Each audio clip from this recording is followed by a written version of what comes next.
নমস্কার, আপনাদের সবাইকে পাপিয়ার হেসেলে সাদর আমন্ত্রণ।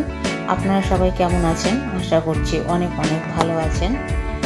আমার এই কাতলা মাছের এই রেসিপিটি অপূর্ব লাগে খেতে, সেই জন্য ভাবলাম আজকে আমি আপনাদের জন্য এই রেসিপিটা নিয়ে আসি। আশা করছি রেসিপিটি আপনাদের পছন্দ হবে।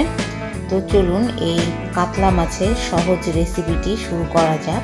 প্রথমে এখানে আমি কাতলা মাছের পেটি, গাদা আর লেজা নিয়ে নিয়েছি। এখানে 4 টুকরো মাছ রয়েছে। মাছটাকে আমি ভালো করে ধুয়ে পরিষ্কার করে নেবার পরে এখানে লবণ আর হলুদটাকে ভালো করে মাছের গায়ে মাখিয়ে নিলাম। নিয়ে মোটামুটি 5 থেকে 10 মিনিট এটাকে রেখে দিয়েছিলাম। এইবারে কড়াই চাপিয়ে দিয়েছি আর কড়াইয়ের মধ্যে দিয়ে দেবো সর্ষের তেল। মাছের তরকারি মানে সর্ষের তেল ছাড়া তো কোনো কথাই হবে না। তো সর্ষের তেলটা একটু বেশি করে দিয়েছি, দিয়ে এটাকে আমি গরম করে নিয়েছি।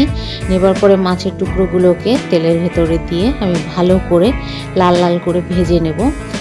যতটা পারবেন একটু লালটে করে ভাজার চেষ্টা করবেন, কারণ এই মাছের ঝোলটাতে যত কড়া করে মাছটা ভাজবেন তত টেস্টটা বেশি ভালো আসবে। সেজন্য এখানে আমি বেশ লাল লাল করে মাছগুলোকে ভেজে নিয়েছি। নিয়ে তুলে নিলাম। নেবার পরে যে তেল রয়ে গেছিলো কড়াইয়ের ভেতরে, সেই তেলে আমি এখানে সরু সরু করে 2 বড় সাইজের আলু কেটে নিয়েছি। সেই আলুটাকে দিয়ে দিলাম। দিয়ে এটাকে ভালো করে লাল লাল করে আবার ভেজে নেব। এই যে দেখুন মোটামুটি কালারটা হালকা চলে এসছে। আমি এর ভেতরে লবণ আর হলুদ অ্যাড করিনি, এখন এটা মশলার সঙ্গে অ্যাড করে দেব।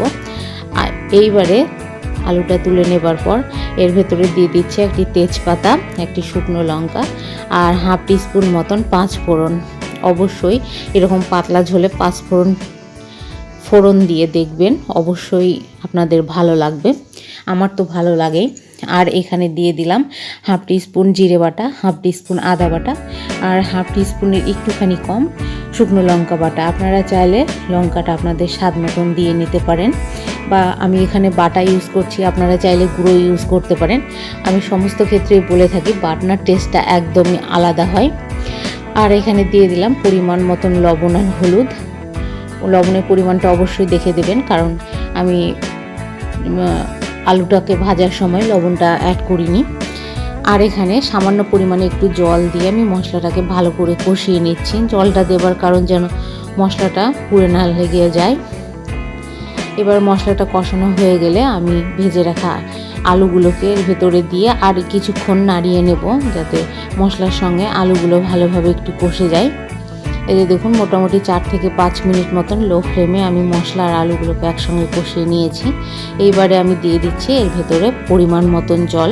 জলটা একটু বেশি দেব, যাতে আলুটাও সেদ্ধ হয় আর মাছটা এর সঙ্গে গ্রেভির সঙ্গে ভালোভাবে মিশে যায়। এই দেখুন জল দেবার পর এটাকে ভালো করে আমি ফুটিয়ে নিলাম। অবশ্যই ঝোল ভালো করে ফুটতে হবে, তবেই তাতে টেস্ট ভালো আসবে। ঝোলটা ফুটে উঠলে আমি এর ভেতরে ভেজে রাখা মাছগুলোকে দিয়ে দিলাম। এই যে দেখুন মাছগুলোকে দিয়ে দিচ্ছি। দিয়ে আর কিছুক্ষণ ফুটিয়ে এটাকে আমি গরম মশলা দিয়ে আমি নামিয়ে নেব। আমি বাটনা গরম মশলা ইউজ করছি, আপনারা চাইলে গুঁড়ো ইউজ করতে পারেন।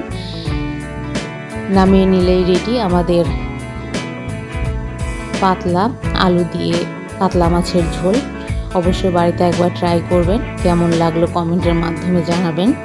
লাইক করবেন, শেয়ার করবেন বন্ধুবান্ধব আত্মীয়দের মাঝে, আর সাবস্ক্রাইব করে অবশ্যই আমার পাশে থাকবেন।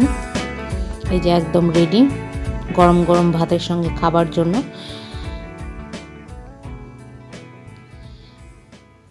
আমার ভিডিওটি সম্পূর্ণ দেখবার জন্য আপনাদের সবাইকে অসংখ্য ধন্যবাদ।